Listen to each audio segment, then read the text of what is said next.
嗨，我係阿俊啊，又同大家見面啦。咁好多觀眾朋友咧，佢會問我呢套屋苑買唔買得過咧？呢個係好多朋友會糾結嘅一個問題。套屋苑究竟買唔買得過咧？咁其實我認為就一個點，就係個缺點，我哋可唔可以接受啊？比如講老破小，佢嘅缺點係咩啊？又舊又破啊！比如火車站附近嘅屋苑又係咩缺點啊？非常之嘈啊！另外就係講33層頂樓嘅屋苑係咩缺點？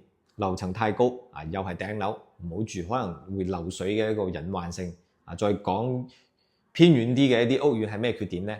遠咯，冇配套，但係呢，佢可能個價錢更具有優勢啊。只要我哋缺點可以接受到，咁我認為呢套屋苑呢就可以買嘅，因為佢缺點影響嘅就係房屋嘅一個流通保值，另外就係我哋居住嘅一個舒適度啦。我哋如果缺點可以接受，咁我哋呢個價錢點解唔可以買呢？我認為係可以嘅。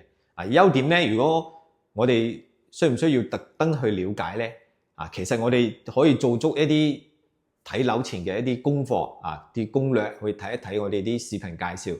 另外呢，其實經紀喺睇樓嗰陣呢，佢就會同我哋介紹清楚我哋周邊呢啲配套啊，同埋我哋自己要睇下周邊嘅一個不利因素嘅公示，同埋我哋實地嗰陣呢，可以用百度地圖嘅 Apps或者其他地圖嘅 Apps 睇下啲配套距離，我哋一打開手機一睇就好清楚啦。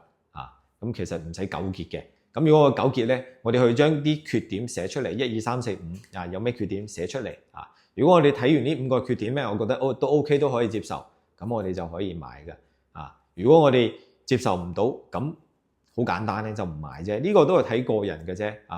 無論係價錢配套同埋個位置包括小區嘅一個品質呢個係睇我哋自己嘅一個需求如果符合，咁我哋咪買咯；唔符合，咁我哋再考慮咯。所以我建議就係睇個人咁樣考慮嘅。有咩問題隨時可以諮詢阿俊嘅。